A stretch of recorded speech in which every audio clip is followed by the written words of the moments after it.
C'est la chronique d'avril. Et on est le 1er juin. Bon, j'ai plus envie de la faire. on a perdu Tatiana. Ça fait longtemps qu'on l'a pas fait. Oh non, ça fait à peu près 2 jours. Allez, c'est parti. Bonjour tout le monde, ça va? Ça va. Ouais. Bon, il n'y a pas assez d'ambiance, on va diviser la salle en 2.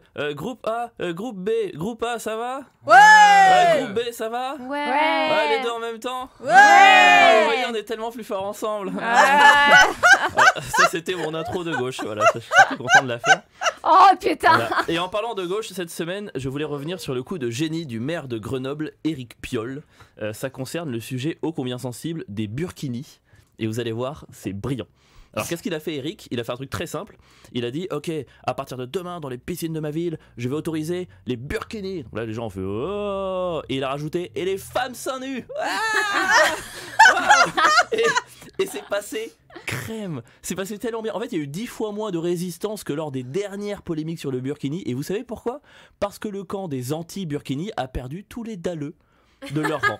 Voilà. Ils ont perdu tous les dalleux de leur rang. Tous les gens pour qui un burkini était grave, mais moins grave qu'une paire de 1, c'était cool. Bah, ils sont restés chez eux, du coup. Voilà. Ils étaient 100, ils sont plus que 12. Et bravo. Bravo. C'est là que Piolle est un génie, quoi. Le mec a réussi l'exploit de réunir dans le même camp les pro-burkini et les féministes. Dire, apparemment, même du fin fond de l'enfer, Mitterrand aurait déclaré, j'aurais pas pu être plus diabolique, tu vois. Respect patron, quoi. Respect, c'est incroyable. Mais franchement, juste rendez-vous compte, Éric Piolle a complètement résolu le souci des réformes en France. Dire, on veut faire passer un truc qui vous emmerde, on va l'associer à un truc qui vous excite. Voilà, simple, basique, c'est génial. Ok, on va mettre la retraite à 70 ans. Oh, mais les femmes pourront bosser seins nus. Trop bien. Bon, il faudrait peut-être que je trouve un autre exemple que les seins nus, tu vois, mais en même temps, les seins nus, ça marche à chaque fois. Regardez, ok, je vous dis, on va faire la semaine à 50 heures. Et tous les midis, on vous offre une tartelette à la framboise.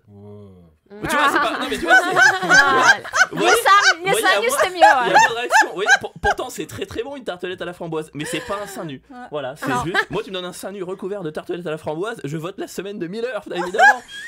Je craque à tout, c'est sûr. C'est évident. Alors, juste. Je vois déjà venir les ouais mais bon sexualiser autant le sein ça montre qu'il y a un problème. Bien sûr qu'il y a un problème. Mais moi j'ai 30 ans, c'est trop tard. Dire, ce problème est gravé dans mon système limbique. Voilà, c'est terminé pour moi. Je suis condamné à avoir des érections aux piscines municipales devant les yeux consternés, c'est pas pareil, devant les yeux consternés de mes enfants progressistes. J'en suis sûr, je vais être condamné à mentir. Mes gosses vont être là, mais papa, c'est dégueu, t'es excité par un sein. Non, c'est le burkini. Qu'est-ce que je réponds? Qu'est-ce que je réponds? Mais papa, t'es un gros beauf, j'ai honte de toi. Tu m'emmerdes, Timéon. Allez, va jouer avec ton petit frère Poumbéa.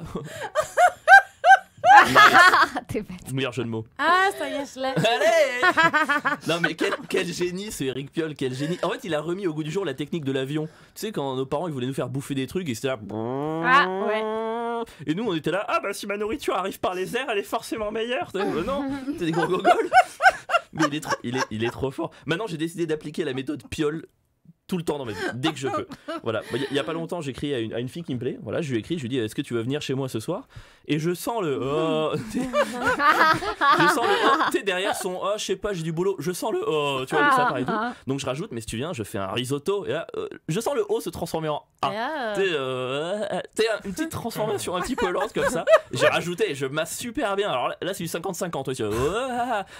J'ai ajouté hop là mon atout-maître et j'ai de l'alcool. Là c'était le mais dans la précipitation j'ai rajouté un smiley clin d'œil donc ça fait voilà parce qu'un smiley clin d'œil après j'ai de l'alcool ça fait violeur.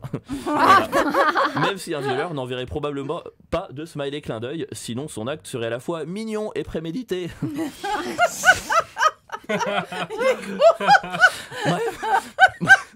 Bref, bravo Éric Piolle, faire bander à la fois les réacs et les progressistes en une seule mesure. C'est un exploit de type en même temps que n'aurait pas renié notre président. Merci de m'avoir écouté. Ouais. Merci infiniment. C'était ma chronique sur Éric Piolle. Merci beaucoup.